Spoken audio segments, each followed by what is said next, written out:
Welcome to homeopathy পাঠশালা। আজকের আলোচনার বিষয় ডিসমেনরিয়া বা বাধক বেদনা রোগের কারণ, লক্ষণ, হোমিওপ্যাথিক চিকিৎসা। ডিসমেনরিয়া হলো নারীর মাসিক ঋতুস্রাব হওয়ার সময় যন্ত্রণা, অর্থাৎ মাসিক শুরু হওয়ার আগে বা মাসিক চলাকালীন সময় নারী যে তীব্র ব্যথা যন্ত্রণা অনুভব করে থাকেন তাকে ডিসমেনরিয়া বলে।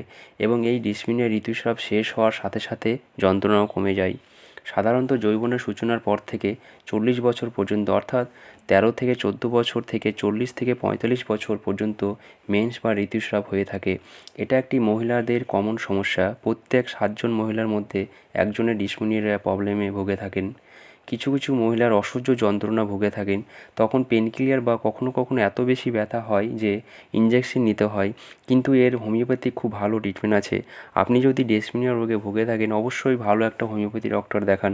এখন জানবো ডিসমেনরিয়ার কারণ কী। ডিসমেনরিয়ার কারণকে দুটো ভাগে ভাগ করা যায়। এক নম্বর হচ্ছে প্রাইমারি ডিসমেনরিয়া, আর দ্বিতীয়টি হচ্ছে সেকেন্ডারি ডিসমেনরিয়া। এখন জানবো প্রাইমারি ডিসমেনরিয়া কী। প্রাইমারি ডিসমেনরিয়ার ক্ষেত্রে কোনো কারণ থাকে না, নর্মালি ব্যথা হয়ে থাকে। এটি কম বয়সী মেয়েদের ক্ষেত্রে বেশি দেখা যায়। জরায়ুর মধ্যে অবস্থিত অ্যান্ডোমেট্রিয়ামের মধ্যে এক ধরনের লেয়ার বা পর্দা তৈরি হয় যাতে ফার্টিলাইজ এগ এই লেয়ার এর মধ্যে থেকে ডেভেলপ করতে পারে।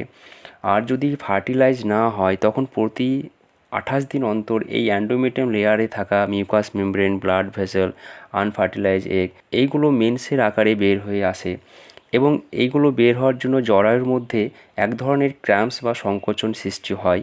আর এই কারণেই ব্যথা হয়ে থাকে। এই ক্র্যাম্পস বা সংকোচনের জন্যই বাধক বেদনা বা ডিসমেনরিয়া ব্যথা হয়ে থাকে। এছাড়াও এই সময় কিছু হরমোন নিঃসৃত হয় যার জন্য ব্যথা হয়ে থাকে। সেকেন্ডারি ডিসমেনরিয়া কী। যদি জরায়ুর রোগবশত তলপেটে ব্যথা হয়ে থাকে, এই ব্যথার কারণগুলি হলো জরায়ুর ডিম্বকোষ, ডিম্বনালী, জরায়ু আবরণে ফাইব্রয়েডের মতো টিউমার থেকে থাকে, তাহলে অনেক সময় ডিসমেনরিয়ার সমস্যা হয়ে থাকে। এছাড়াও অ্যান্ড্রোমেট্রাইটিস, পেলভিক ইনফ্ল্যামেটরি মতো রোগের কারণে ডিসমেনরিয়া বা বাধক বেদনা হয়ে থাকে। এখন জানবো ডিসমেনরিয়ার লক্ষণ কী। 1 নম্বর লক্ষণ হচ্ছে, সবচেয়ে প্রথম লক্ষণ হবে মেন্সের সময় পেলভিক রিজিয়নের তলপেটে অসহ্য ব্যথা হবে। সেই ব্যথায় ঋতুস্রাব শুরু হওয়ার 2-3 দিন আগে শুরু হবে এবং ঋতুস্রাব শেষ হওয়ার পর্যন্ত থাকবে। দ্বিতীয়ত, ঋতুস্রাব অতি অল্প পরিমাণে হবে। চতুর্থ হচ্ছে, পিঠে, কোমরে, উরুদেশে, ডিম্বকোষে, জরায়ুতে অসহ্য ব্যথা অনুভব হবে। এই সময় মাথা যন্ত্রণা, বমি ভাব এবং খুব দুর্বল অনুভব হবে। এই সময় স্তনে ব্যথা বেদনা হবে। এই সময় খিদে না লাগা, পরিপাক যন্ত্রের গোলযোগ, এই সময় ডায়রিয়াও হওয়ার সম্ভাবনা থাকে। এছাড়াও এই সময় হালকা জ্বর, গা হাত পা ব্যথা এরকম সমস্যা হতে পারে। এবার জানবো ডিসমেনরিয়ার বেস্ট হোমিওপ্যাথিক মেডিসিন কী। 1 নম্বর হচ্ছে, সবচেয়ে বেস্ট মেডিসিন হচ্ছে ডিসমিন ট্যাবলেট। এটি এসবিএল কোম্পানির পাওয়া যায়। মেন্সের ব্যথার জন্য খুবই ইফেক্টিভ মেডিসিন এটি। আমি প্রায় পেশেন্টকে দিয়ে থাকি। কীভাবে নেবেন।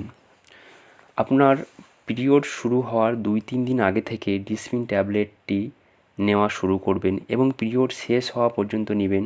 2টো ট্যাবলেট দিনে 3 থেকে 4 বার মুখে নিয়ে চুষে খাবেন। যাদের খুব বেশি মেন্সের ব্যথা হয় তাদের জন্য 2টো ট্যাবলেট দিনে 4 থেকে 5 বার নেবেন। এবং যখন আপনার পিরিয়ড ভালো হয়ে যাবে এবং ব্যথা কমে যাবে, এবং যাদের এই ডিসমেনরিয়ার সমস্যা প্রায়ই হয়ে থাকে তাদের জন্য এটি পিরিয়ড ভালো হওয়ার পরও 2টো করে ট্যাবলেট দিনে 2 বার 3 থেকে 4 মাস নিন। দেখবেন আপনার ডিসমেনরিয়া বা বাধক বেদনার সমস্যা একেবারে ঠিক হয়ে যাবে। ডিসমিন ট্যাবলেটটি খুবই কার্যকরী মেডিসিন। আপনি যে কোনো হোমিওপ্যাথিক মেডিসিন শপে গিয়ে পেয়ে যাবেন। এর সঙ্গে দ্বিতীয় মেডিসিনটি হচ্ছে কাউলোফাইলাম মাদার টিনচার। কাউলোফাইলাম মাদার টিনচারটি ডিসমেনরিয়া বা বাধক বেদনার জন্য খুবই গুরুত্বপূর্ণ মেডিসিন। এটি আপনি কিভাবে নেবেন। 1/2 কাপ জলে 15 ফোঁটা করে দিনে 3 থেকে 4 বার নিন।